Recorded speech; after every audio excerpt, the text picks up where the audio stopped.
Like many other, so now I'm going a little bit back with this view to the historiography. Like many other modernist artists and critics in the 30s, Mario de Andrade and his student Luis Saya traveled to Minas Gerais and developed the concept of an autochthonous national Brazilian art on the basis of the Baroque of Minas, Barroco Mineiro.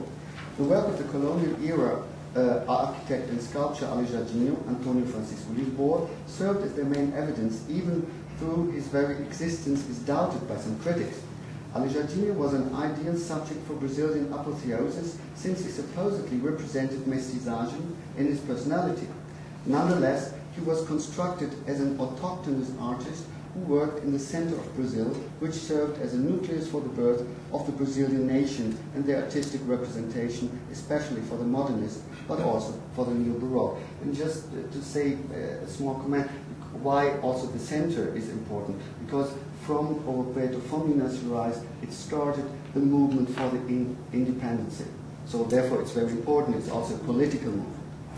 Saya's aesthetic classification of different types of sculptures is based on Andrade's definition of mimetic and abstract art.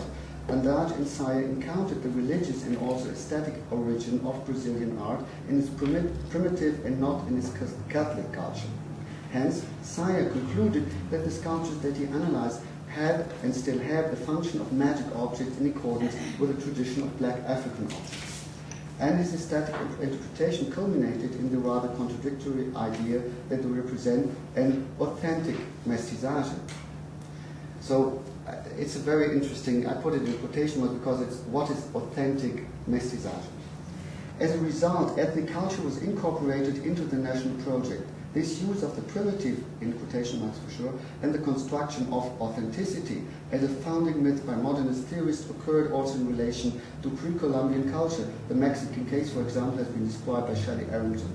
For this discussion, it seems to be important to distinguish concepts that, however, should not be understood as dichotomies. On the one hand, between the ethnic and the national, on the other, between art criticism and art history. Saya was one of the first authors to analyze and esteem images of Afro-Brazilian origin, mainly cult images and ex-votos. His approach was not limited to ethnological questions, but focused also on aesthetic problems. Saya had in mind establishing that the primary value of these objects was as art. Primitive representation had already been praised among the Brazilian modernist artists, as had their European counterparts by Carl Einstein.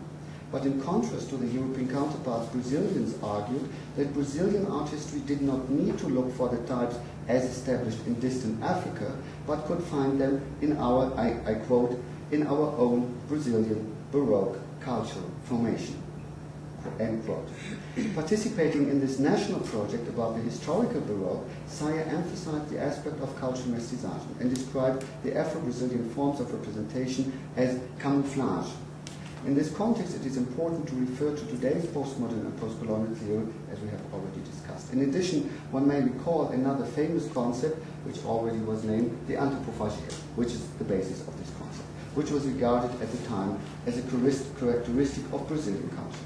This concept was elaborated by Oswald de Andrade in the 20s and later propagated by the modernist movement. So now I come back exactly that we see, this is also the altar. And now you can see, this is Congonias, that you can see what I'm talking about. What's going on? Yeah, just because normally I don't need it. Okay.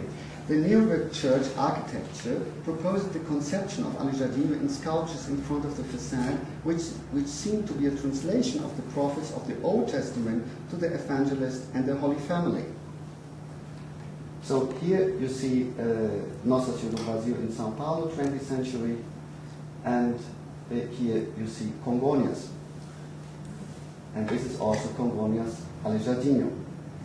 So just that you have the idea, it is really, it's a type he translated into another figure. In one article, this is very interesting, from a local newspaper in the 80s, the author praised the sculpture in front of the main facade of Nossa Senhora do Brasil as copies of Aleijadinho's work in Congonias, without realizing that they follow the stylistic pattern of the prophets, but they are translated into representations of the Holy Family and the evangelists. So he really say they are the prophets He didn't realize that they're not the prophets. And we are coming now to the cult image. The cult image is on the left side. I will explain why I put both of them.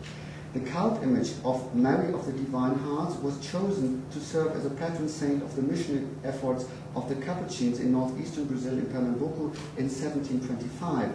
Traditionally, the image is attributed to the Jesuits, even to José de Anchieta, a famous and beatified missionary in Brazil. So Anchieta is something for the Jesuits, the Brazilian missionary. So he's the mission figure to understand colonization. According to the legend, the church where the image was exposed was attacked and stolen by the Calvinists around 1630, but then saved by indigenous tribes and recovered by the Capuchins.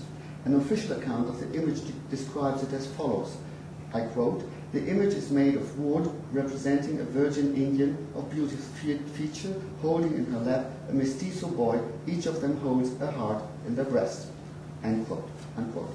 The original image, what you see on the left side, was transferred to Italy in the 19th century, where it was given the name Madonna del Brasile by the population of Naples.